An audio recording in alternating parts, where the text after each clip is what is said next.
It's spring in the UK, which means that daffodils are everywhere. British people start wearing shorts, they're mowing their lawns, they're having barbecues, despite it being around 13 degrees centigrade and instead pretending it's 30 degrees in the Algarve, and everybody starts talking about the days being longer. Wow, there's so many more hours of sunlight, while also commenting on the unpredictable nature of the weather. Hello, you wonderful people. Welcome to English Right Now. My name is Roy, your British English teacher, and in this lesson, we're going to be talking about 10 spring traditions that you might find in the UK. And we're going to talk about some well-known ones and later on move on to maybe some lesser known ones. And I must say that number 9 is one of my personal favorites and is quite possibly different. Now, on this channel, we talk about all things related to British English, British traditions, and of course, a modern British RP accent. So if that sounds like something you'd like to see more of, please do consider subscribing. But now, let's talk about our first spring tradition that you might find in the UK. And of course, the first one I have to mention is April Fool's Day. In fact, right now, the day I've released this video is April Fool's in the UK. This is a wonderful tradition that I know is shared across many, many countries. And traditionally in the UK, people will play pranks on another person. They'll tell them an elaborate story that's designed to trick them and be amusing. Now, I must say that after 12 p.m, after lunchtime, if you try to play an April Fool's prank in the afternoon, we say that the joke's on you. In other words, you can only really do an April Fool's joke until 12 p.m. After that, it's no longer funny. Now, I've got to say, this one was my option this year. Check this out. Guys, I've got a big announcement. It's something very difficult to say, but I've decided that it's with a very heavy heart that I've decided that it's time for me to give up teaching. I love teaching, but there's a secret. For a long time, I have wanted to be a professional dancer. It's something I've always loved, and from now on I want to teach the art of dance, particularly belly dance. I've been working on the hand movements.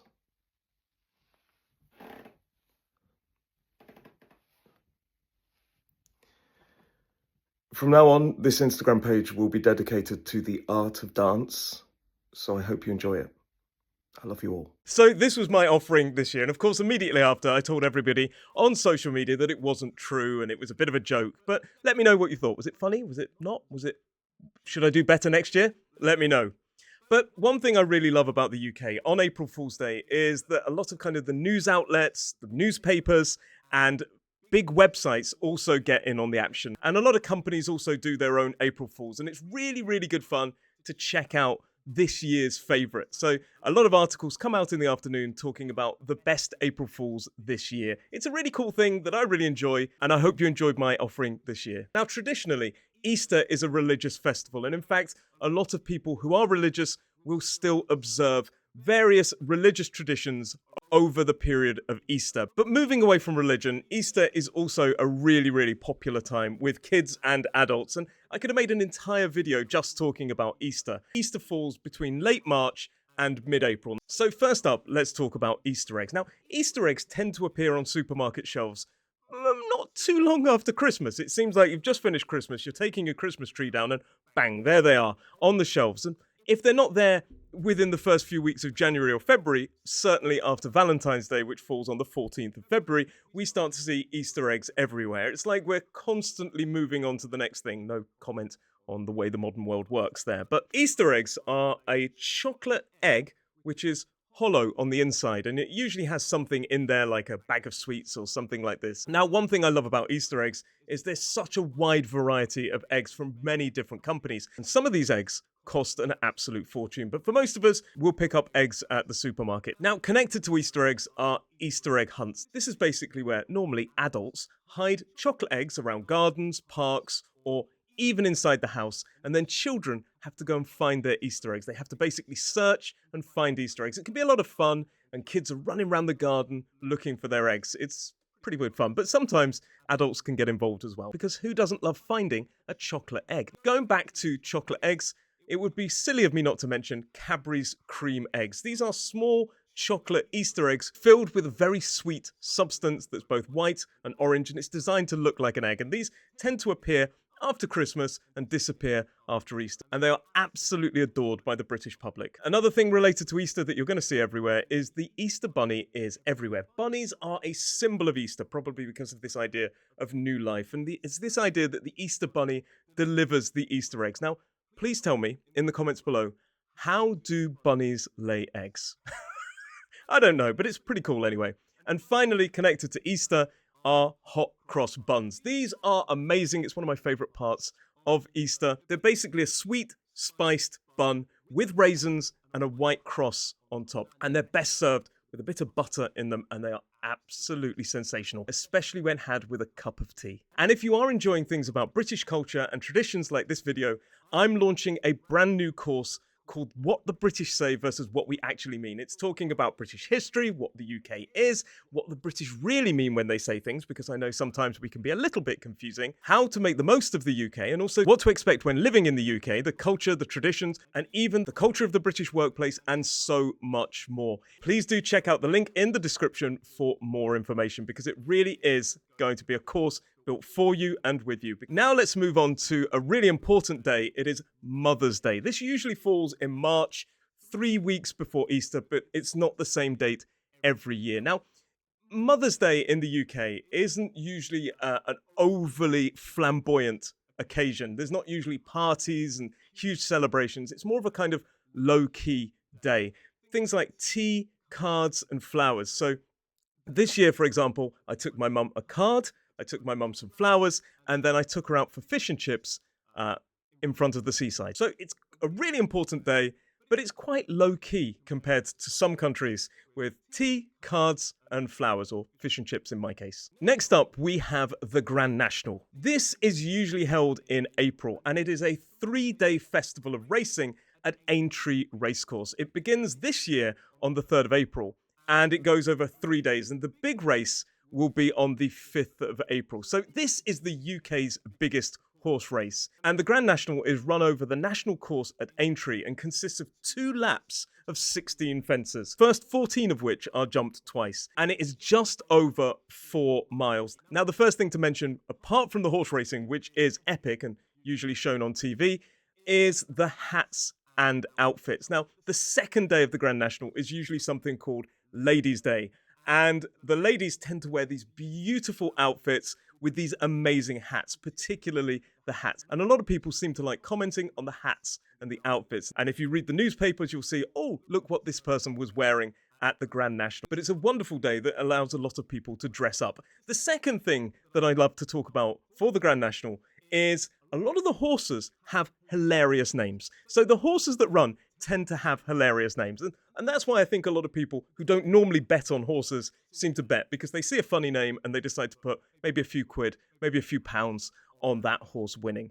So a couple of good examples, and you'll think I'm making them up, but horses called Any Second Now, Up for Review, Chase the Spud, What's Up Boys, Just in Debt, Because I Couldn't See, and Shakalaka Boom Boom. Personally, Shakalaka Boom Boom is my favourite name of that lot, and I would definitely put money on that. I don't know why, because I don't normally watch horse racing, but Shakalaka Boom Boom is just such a good name. But not only is it about the funny names, but some horses have become legendary. One of them that springs to mind is a horse called Red Rum. Now, Red Rum is basically the backwards version of the word murder, but Red Rum won the Grand National 3 times over 5 years, and the other 2 times he came second. This horse is a famous horse in the UK. In fact, if you talk to anybody about Red Rum, probably most people will know who he is. And even when he died in 1995, it made national news, and there's even a gravestone for him. And honestly, I could sit here and play a game with you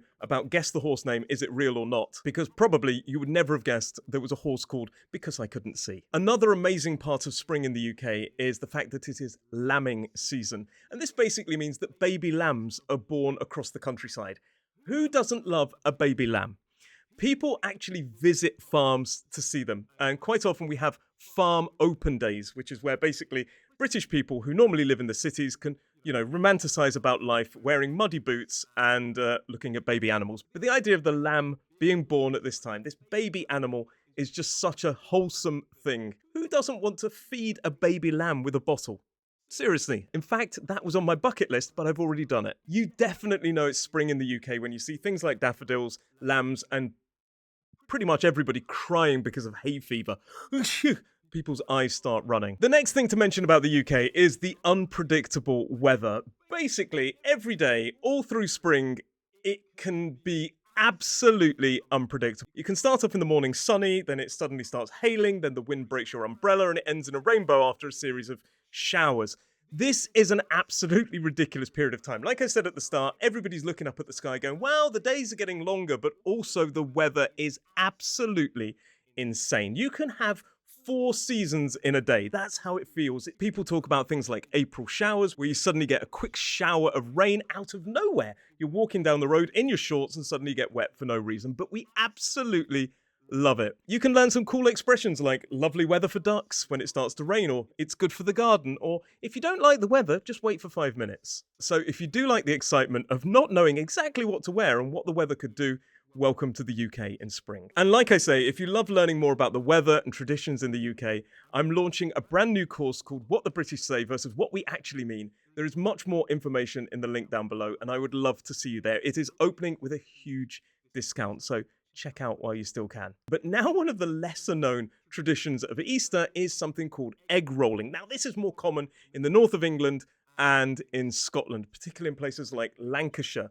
And basically what happens is kids decorate these beautiful hard-boiled eggs. They make these beautiful hard-boiled eggs and then roll them down the hill. So basically kids will hold their eggs that they've just painted at the top of a hill, and then they let them go and see who goes furthest. I've seen one apparently this year being held in Preston 2025, so that is the place to be. After this one, I'm going to talk about my favourite spring tradition, but this one is something called Morris dancing. So Morris dancing usually happens around May Day and spring festivals, and it's where men and women, it's quite often men, wear sort of white outfits, and they wear sashes and bells, and they dance in circles with sticks. They hit their sticks, and they dance with handkerchiefs. And it's basically a type of folk dancing, often accompanied by a live accordion or fiddle music. Now, it really is interesting, but I can imagine this is completely baffling. In fact, here are some things for you to look at that may give you an idea of what Morris dancing actually is. It's lots of fun, there's lots of noise, there's lots of cool folk music and bells and things, and it is a real spectacle. And it's usually very well choreographed, and it can be just a lot of fun. And it's something very uniquely British that I absolutely love. And it's something very unique that you will see in the UK. And now time for my absolute favourite, cheese rolling. Cheese rolling takes place in Gloucestershire on Cooper's Hill. What is cheese rolling? Well, basically, people go up a very, very steep hill. They climb a very, very steep hill. And then somebody throws a wheel of double Gloucester cheese, a wheel of cheese down the hill, and then people chase the cheese trying to catch the cheese. It's absolutely brilliant. It's absolutely unique, and I absolutely love it. So basically, people run down a very steep hill chasing a wheel of cheese, trying to catch it. It's very difficult because cheese apparently is very, very fast. And this hill is ridiculously steep. We're going to talk about that in a moment, but people often wear very special or crazy outfits. They dress up like famous characters, or they dress up like certain things, because it is an absolute spectacle. The first one to reach the bottom of the hill wins the cheese. And you hear people shouting things like, "Get the cheese, catch the cheese." It's brilliant. Because this hill is incredibly steep and people are running down it, people fall, they somersault, they faceplant, they absolutely tumble down this hill, and some people do get hurt. They can really, really hurt themselves. Now, it is a lot of fun, but as I said, some people can get injured. Let me know if you've ever watched cheese rolling, or if this is something you would love to do. And a couple of honourable mentions before we get to the last one. First of all, daffodils are everywhere. It is absolutely sensational. It's stunning to see these yellow flowers simply just pop up everywhere you can imagine. And of course, it is the season of muddy dogs. So spring is here. Everybody loves walks in the countryside. British people love dogs, and the weather is unpredictable. That means these dogs are going to get muddy. So expect muddy dogs, very muddy dogs, going into pubs while the owner has a pint. But one tradition you will possibly see in the UK is maypole dancing. Now, this is another kind of dance. We've talked about Morris dancing, but maypole dancing is quite special. There is a huge pole and people hold ribbons and they dance round it. It's people, often children, they dance round it, weaving these ribbons around the pole into a kind of intricate pattern. It's really lovely to see, and it often happens on village greens in the middle of a village, where it's kind of an event where there'll be some dance, maybe some music. It's not everywhere. It is quite an event, and you need a pole, obviously. So often they appear in village greens or at special spring events. Remember, if you do want to learn more about British culture, there is a link to my brand new course down below. And if you are interested about the do's and don'ts while living in the UK, please do check out this lesson. It's a great one. But from me today, I just wanted to say thank you very much for watching, and I'll see you in the next lesson.